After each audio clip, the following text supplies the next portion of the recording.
Adviser মতে sign করবেন, 50% দিয়ে দিবে, সিসিজিবি পাস হবে, 50% দিয়ে দিবে। আমি শুনুন, আপনার শাখার যে লোক তার ডাইকে আমি আর কোনো চিফ ইঞ্জিনিয়ারের রুমে ডাইকা ব্যান করে দিয়েছে পুরো। গুলশানে কোটি টাকা চাঁদাবাজি, হাঁসের মাংস, নীলা মার্কেট আর ওয়েস্টিন, সাথে মুরাদনগরের ট্রিপল মার্কেট তো আছে। এসব বিতর্কের রেশ কাটতে না কাটতেই প্রেস সেক্রেটারির ঘুষের দরদাসাদাসির অডিও ফাঁস হওয়ায় নতুন করে বিতর্কের মুখে পড়েছেন অন্তর্বর্তী সরকারের গুরুত্বপূর্ণ 3 মন্ত্রণালয়ের দায়িত্বে থাকা ডেপুটি উপদেষ্টা আসিফ মাহমুদ সজীব ভুঁইয়া। এবার উপদেষ্টা আসিফ মাহমুদের প্রেস সেক্রেটারি মাহফুজ আলমের বিরুদ্ধে টেন্ডারবাজির অভিযোগ উঠেছে। এরপরও সে ওখানে বসে আছে। ডক্টর ইউনূসের লজ্জা থাকলে ওর ধরে জেলখানে ভরার কথা। চাঁদাবাজির সাথে জনাব আসিফ মাহমুদ সজীব ভুঁইয়া উপদেষ্টার জড়িত থাকা নিয়ে জনাব জানে আলম অপুর একটা ভিডিও নিয়ে তীব্র বিতর্ক চলেছে আমাদের সামাজিক স্পিয়ারে। এরপর জনাব আসিফ মাহমুদ এই ব্যাপারে কিছু প্রশ্নের জবাব দিয়েছেন। সম্মানিত দর্শক, আসসালামু আলাইকুম। নতুন একটি নিউজে আপনাকে স্বাগতম। প্রিয় দর্শক, ফের চাঁদাবাজির ঘটনায় ফেঁসে গেলেন আসিফ মাহমুদ। উপদেষ্টা আসিফ মাহমুদের প্রেস সেক্রেটারি মাহফুজের ঘুষের টাকা লেনদেন সংক্রান্ত অডিও রেকর্ড ফাঁস, তোলপাড় গোটা দেশ। অবশেষে বিক্ষোভের মুখে পদত্যাগ করে কি বললেন আসিফ মাহমুদ জানতে পারবেন আজকের এই ভিডিওতে। তাই ভিডিওটি শুরু থেকে শেষ পর্যন্ত ধৈর্য সহকারে দেখে একটি লাইক দিয়ে সবাইকে বেশি বেশি করে শেয়ার করে দিন। সেই সাথে আমাদের চ্যানেলে নতুন হলে চ্যানেলটি সাবস্ক্রাইব করে পাশে থাকা বেল আইকনে ক্লিক করে রাখুন। আমাদের ভিডিওটি আপনি বাংলাদেশের কোন জেলায় বসে দেখছেন বা শুনছেন সেটি অবশ্যই কমেন্ট বক্সে কমেন্ট করে জানিয়ে দিতে ভুলবেন না। চলুন আর কথা না বাড়িয়ে ভিডিওটিতে একটি লাইক দিয়ে ধারাবাহিকভাবে আজকের গুরুত্বপূর্ণ খবরগুলো দেখে আসি। ফোনে কিন্তু আমি কথা বলতেছি না কারোর সঙ্গে, আমি আপনার সঙ্গে বলতেছি বিকজ আপনার সঙ্গে একটা ট্রাস্টের একটা ইস্যু গ্রো করছে, সেই কারণে বলতেছি। আমি যদি কালকে সাইন করাই তাহলে তো পেমেন্টটি কালকে করতে পারবে নাকি কি করবে? অ্যাডভাইজার মতে সাইন করবেন, 50% দিয়ে দিবে, সিসিজিবি পাস হবে, 50% দিয়ে দিবে। আমি শুনুন, আপনার শাখার যে লোক তার ডাইকে আমি আর কোনো চিফ ইঞ্জিনিয়ারের রুমে ডাইকা ব্যান করে দিয়েছে পুরো। আচ্ছা, যেটা হচ্ছে তো গতকালকেই এই 4টার আলাদা আলাদা তো এক জায়গায় না, 4টার নাম্বার আমি সচিবকে দিয়ে রাখছিলাম যে এই 4টা হয়ে যেতে হবে, ঠিক আছে? তো এটা হয়েছে, এটা কালকে আমাদেরকে ডিসাইন করাবো। আমি ডেটা পাঠাই দিয়ে ওনাকে আমি ফোন দিচ্ছি যে এই 4টা জিনিস আপনার রুমে আছে, আপনি সাইন করেন। করে হচ্ছে আচ্ছা আপনার সাথে দেখা হলে আমি দেখাবো না, মানে টেক্সটও পাঠানো আছে। এনিওয়ে, তো যেটা হচ্ছে যে আর এটা হচ্ছে যে ওই যখন উনি সাইন করে এই ধরনের কোনো কিছু, তখন চিফ ইঞ্জিনিয়ারকে এমনি ডাকে, ঠিক আছে? এনএসসি তে ফাইল নিয়ে তো অনেকগুলো ফাইল অন্য ফাইল সাইন করেছে আমি। তো যেটা হচ্ছে যে হ্যাঁ কালকে সাইন করাবো। এটা এখন আমাকে বলেন যে এটা কি হবে বলেন, কালকে ওরা কি করবে আর এরপরে কি করবে? না না না, নোয়া পর্যন্ত যাওয়া যাবে না। হোয়াট আই এম ডুইং সেটা হচ্ছে যে অ্যাডভাইজার মতে সাইন করবেন, 50% দিয়ে দিবে, সিসিজিবি পাস হবে, 50% দিয়ে দিবে। কথা বলবো না ভাই এগুলোতে প্লিজ। না না, এইসব কথাবার্তা ওরা না বোগাস কথাবার্তা বলে, বুঝছেন? যার যে নোয়া পর্যন্ত গেছে এরপরে আবার নোয়ার পরে হলে আবার কেন ক্যান্সেল করবে? বোধহয় ওর যদি কুরকুরানি থাকে বা ওর যদি কোনো অন্য প্রবলেম থাকে এটা আগেই সর্ট আউট হয়, নোয়ার পরে ইয়ে হয় না, ঠিক আছে?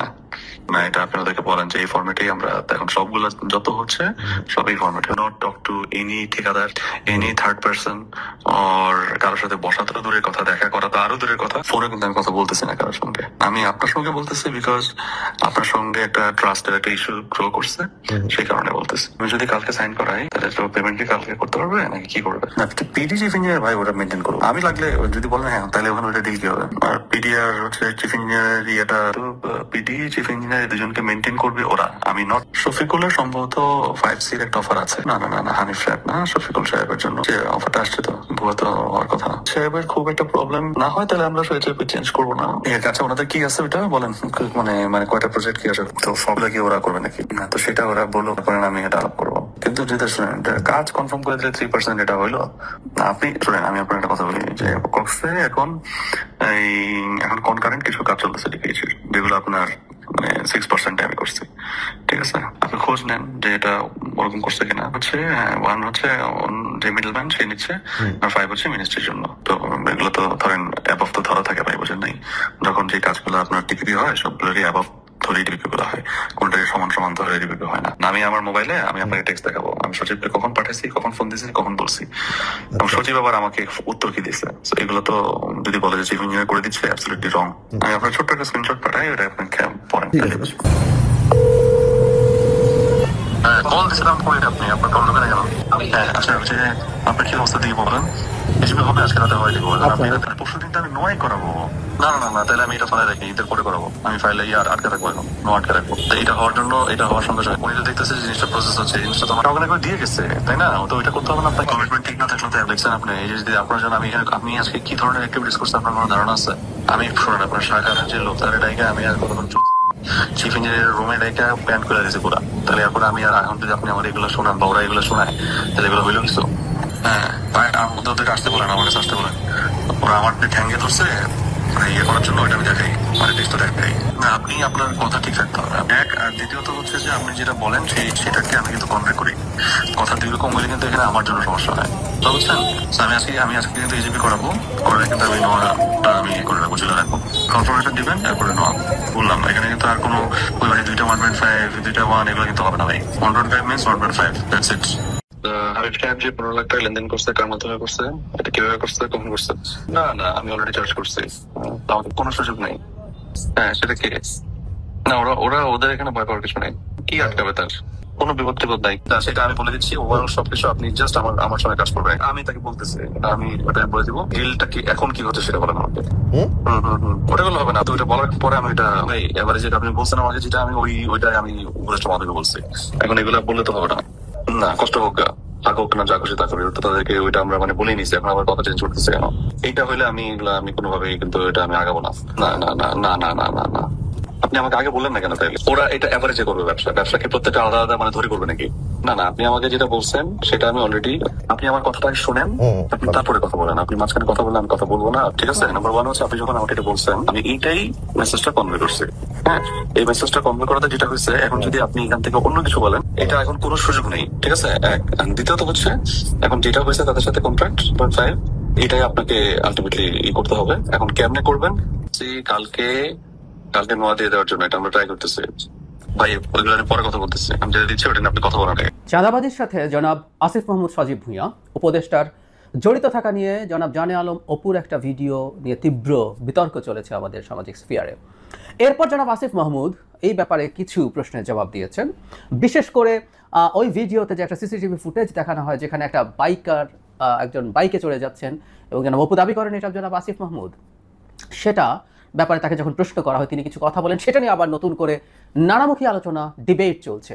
আমি এই দুটো নিয়ে একটু কথা বলতে চাই এবং আমি একটা মানে পুরোনো প্রশ্ন আমি অনেকদিন থেকে করছি যে উনি কিছুদিন আগেই জনাব খালিদ মহিউদ্দিনের সাথে একটা ইন্টারভিউতে স্পষ্টভাবে বলেছে তিনি নির্বাচন করতে যাচ্ছেন।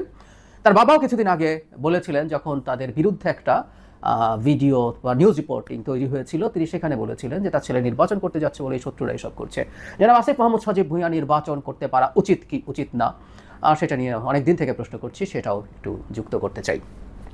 জনাব আসিফ মাহমুদ যে জবাব দিয়েছেন সেটা নিয়ে প্রচুর কথাবার্তা। সেটা হচ্ছে তিনি ওয়েস্টিনের সামনে তাকে দেখা যাওয়ার সম্ভাবনা আছে প্রচুর, এটা সম্ভবত উনি জানেন, সে কারণে তিনি এটা লুকাননি। তিনি বলেছেন অনেক সময় কাজ করতে করতে ভোর হয়ে যায় এবং ভোর হয়ে গিয়ে বাসায় খাবার দেবার মতো কেউ থাকে না। মানে যিনি ভোর পর্যন্ত বাইরে থাকতে হয়, তিনি মন্ত্রীর বাসায় থাকেন, তার বাসায় খাবার দেবার মতো কেউ থাকে না। এই প্রশ্ন আমরা অনেকে করছি, এটা কি যৌক্তিক? খুবই ভ্যালিড প্রশ্ন। যাই হোক, তিনি তরুণ, তিনি বাসায় খাবার থাকলেও বাইরে খেতে যেতে পারেন। তিনি নীলা হোটেল বা এরকম কিছু একটা জায়গার নাম বলেছেন, সেখানে গিয়ে হাঁসের মাংস খেতে যান, ওখানে হাঁসের মাংস ভালো হয়। কখনো কখনো বেশি ভোর হয়ে গেলে, ওখানে খাবার পাওয়া না গেলে তিনি ওয়েস্টিনে খেতে যান। এই যে ওয়েস্টিনে খেতে যান, এটাকে নিয়েও নানামুখী বিতর্ক চলেছে। একজন উপদেষ্টার বেতন ওয়েস্টিনে খাওয়া এফোর্ড করার মতো কিনা, আবার কেউ প্রশ্ন করছেন 2-4 বেলা কি খাওয়া যেতে পারে না। আবার প্রশ্ন হচ্ছে 2-4 বেলা খাওয়া গেলেও আসিফ মাহমুদরাদের কি ওয়েস্টিনে খেতে যাওয়া উচিত? ইন্টারেস্টিং ডিবেটস এবং খুব ভুল পয়েন্ট তা না। যে তরুণরা জুলাইয়ে আন্দোলনে নেমেছেন, স্বৈরাচার পতনের সামনের সারিতে ছিলেন, সাহসিকতা নিয়ে লড়াই করেছেন এবং তারা রাজনীতি করতে চান, তিনি তো নির্বাচন করবেন বলেই দিচ্ছেন। তার ইমেজের জন্য এটা খুব ভালো কিছু বলে আমার মনে হয় না। কিন্তু ওই যেটা বললাম, ওখানে সম্ভবত তার অনেক ভিডিও আছে, সিসিটিভি ফুটেজ আছে। শুধু সেটা না, যে বাইকের সিসিটিভি ফুটেজ দেখানো হয়েছিল সেটা খুব স্পষ্ট ছিল না, কিন্তু আমি ধারণা করি খুবই স্পষ্ট কোনো সিসিটিভি ফুটেজ থাকতেও পারে। আমি আমার আগের ভিডিওটাতে বলেছিলাম সরকারের উচিত ছিল তদন্ত করা এবং ওই দিন ওখানে ওই ট্র্যাকে কারা কারা গেছেন, আরও কোন অ্যাঙ্গেল থেকে সিসিটিভি ফুটেজ পাওয়া যায় সব কিছু চেক করে দেখা। এগুলো জনাব জানে আলম অপু যেগুলো দাবি করছেন এগুলো সঠিক কিনা। কিন্তু বরাবরের মতোই কোনো ব্যবস্থা নেওয়া দূরেই থাকুক, সরকার কোনো স্টেটমেন্টও দেয়নি। আমি আবারও এই প্রশ্নটা জারি রাখতে চাই, ডক্টর ইউনূস কীভাবে বা কেন এই লায়াবিলিটিটা নিচ্ছেন? তার সরকারের ভীষণ বদনাম হচ্ছে, কিন্তু তিনি নিচ্ছেন, তিনি তাদেরকে মনে হয় কোনোভাবেই যেতে দেবেন না। তাদের এমনি যাওয়ার সময় হয়ে এসছে। এই জিনিসগুলো যদি এ ধরনের এক্সাম্পলারি হিসাবে নিত ভালো হতো। What ever it is, perception কিন্তু যেটা তৈরি হয়েছে সেটা পজিটিভ কিছু হয় নাই। আমরা জনাব জানে আলমের ভিডিও সম্পর্কে আমি বলেছি যে এটা খুবই ডিসাইসিভ কিছু আমি বলি না, এটা নিয়ে নানান সমালোচনা থাকতে পারে। সেই প্রশ্নগুলো আমি আমার ফার্স্ট ভিডিওতে তুলেছি, এগুলো ভ্যালিড প্রশ্ন। কিন্তু জনাব আসিফ মাহমুদকেও তার ট্র্যাক রেকর্ডের কারণে, তার শুধু এবার যে ঘটেছে তা না, একটার পর একটা ঘটনা, বিরাট লম্বা ফিরিস্তি আছে, সেই ভিডিওতে বলেছেন, আপনারাও জানেন, একটার পর একটা বিতর্কে, একটার পর একটা ফিনান্সিয়াল করাপশনের সাথে, সন্ত্রাসের সাথে, এক ধরনের মাফিয়াগিরির সাথে তার বাবা যেভাবে যুক্ত হচ্ছেন, সেই জিনিসগুলোর সুষ্ঠু তদন্ত সরকারের দিক থেকে হওয়া উচিত ছিল এবং সরকারের উচিত ছিল তাকে পদচ্যুত করা। পদচ্যুত না করে তাকে পদত্যাগ করতে বললেই হতো। তিনি যেহেতু নির্বাচন সামনে আসছে, তার জন্য তার যদি সম্মান রক্ষা করতে হয় সেটা হতো। কিন্তু যিনি ক্রিমিনাল অফেন্সের সাথে জড়িত যদি হয়ে থাকেন, তার এপিএসের সময় আমরা এই কথা বলেছি, তার এপিএস যেভাবে দুর্নীতির দায়ে অভিযুক্ত হয়েছেন, তার দুর্নীতির সেই দায়, এপিএসের হ্যাডাম তো মন্ত্রী বা উপদেষ্টা, সুতরাং তারও তদন্ত হওয়া দরকার ফৌজদারি অপরাধের জন্য। যাই হোক, এগুলো কিছুই হয়নি। এখন তিনি অবশ্য এমপি হওয়ার খায়েশ আছে তার, তিনি ঘোষণা দিয়েছেন। আমি কিছুদিন আগেই একটা ভিডিও করেছিলাম, এটা শুধু জনাব আসিফ না, জনাব নাহিদ ইসলাম, জনাব মাহফুজ আলম, কেউই নির্বাচন করা নৈতিক নয়, বেআইনি বলা যাবে না, নৈতিক নয়। কারণটা আমার ওই ভিডিওতেই আছে, একটু পরে যোগ করবে। কিন্তু একটা কথা মনে রাখতে হবে, তারা মন্ত্রী হবেন মানে ও নির্বাচন করবেন না, এই ধরনের কথা স্বীকার করে একটা অধ্যাদেশ মন্ত্রিসভায় পাশ করেছিলেন। তার মানে তারা নীতিগতভাবে একমত হয়েছিলেন এবং এটা হওয়া উচিত। আসলে এতদিন ধরে মন্ত্রীগিরি করে, যাবতীয় সরকারি সুবিধা ব্যবহার করে, নানা রকম প্রকল্প নিয়ে, বিশেষ করে জনাব আসিফ তো এলজিআরডি মন্ত্রী, তিনি তার এলাকায় এবং বিভিন্ন জায়গায় যা যা করেছেন, তারপরে সে নির্বাচন করবেন, এনসিপিতে যোগ দিবেন, না দিয়ে স্বতন্ত্র করবেন, কোনো কিছুই হতে পারে। এটা অত্যন্ত গর্হিত অন্যায়, গর্হিত অন্যায়। জনাব নাহিদ পারেন না, জনাব আসিফ পারেন না, জনাব মাহফুজ পারেন না, এই কাজগুলো তাদের করা উচিত না।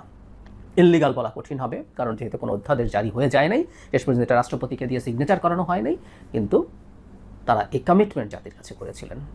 জাতির উঠতি যে সন্তানরা আছেন তাদের এটা মনে রাখা দরকার। এবং এটা একটা নিরপেক্ষ সরকার, আমাদের আগে যখন তত্ত্বাবধায়ক সরকারগুলো ছিল নিরপেক্ষ, সেখানে এই শর্ত ছিল যারা উপদেষ্টা হবেন তারা নির্বাচন করতে পারবেন না। এদিকে চাঁদার টাকা যায় প্রশাসন ও বিএনপি নেতাদের পকেটে।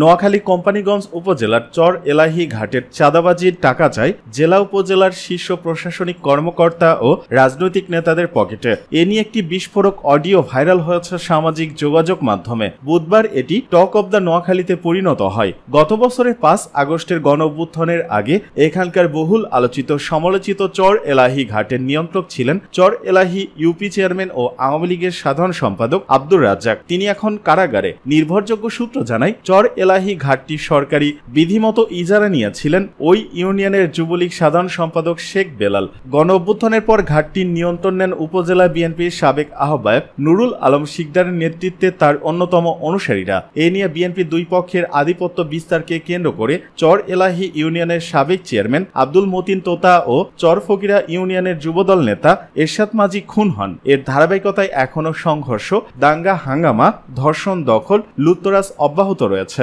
গত শনি ও বুধবার চর এলাহি ইউনিয়ন বিএনপির সাবেক সাধারণ সম্পাদক শাহাবুদ্দিন, তার ভাই প্রবাসী বেলাল, ছাত্রদল নেতা ইমন মাকসুদ সহ কয়েকজন ইব্রাহিম তোতা বাহিনীর হামলায় আহত হয়ে হাসপাতালে চিকিৎসাধীন রয়েছেন। ঘাটের চাঁদাবাজির টাকার কমিশন নিয়ে নোয়াখালী জেলা ছাত্রদলের সাবেক নেতা ইস্কান্দার মির্জা ও ঘাটের কেরানি সেলিমের ভাইরাল হওয়া অডিও কথোপকথনে শোনা যায় উপজেলা বিএনপির সাবেক আহ্বায়ক নুরুল আলম শিকদার, মৃত তোতা চেয়ারম্যানের ছেলে ইসমাইল তোতা, সবুজ তোতা, বাহাদুর তোতা, তোতা চেয়ারম্যানের জামাই আনোয়ার হোসেন, ছাত্রদল নেতা রুবায়ের, ফাহিম ও 6 নেতার একটি করে বোট রয়েছে। চলাচলকারী বোটগুলোর আয়ের 20% টাকা প্রতিদিন চর এলাহি ইউনিয়ন বিএনপির সাবেক সাধারণ সম্পাদক মাস্টারের কাছে জমা হয়। এ টাকা বিএনপির উপজেলা নেতা, জেলা নেতা, ইওনো, ডিসি ও সিএসপি কে ভাগ করে দিতে হয়। ছাত্রদল নেতা ইস্কান্দার মির্জা প্রশ্ন করেন, সাইফুল, রুবায়ের, তোতার ছেলে শাহিন, ইব্রাহিম সবার বোট আছে, আবার নতুন একটা নামিয়েছে, তাদের তো 20% কমিশন দিতে হয় না? উত্তরে কেরানি সেলিম বলেন, সবাইকে দিতে হয়, আমি মাস্টারকে দেই, পরে তিনি কাকে দেন আমার জানার দরকার নেই। ইস্কান্দার বলেন, এ পর্যন্ত 14 লাখ টাকা তিনি চাঁদা দিয়েছেন।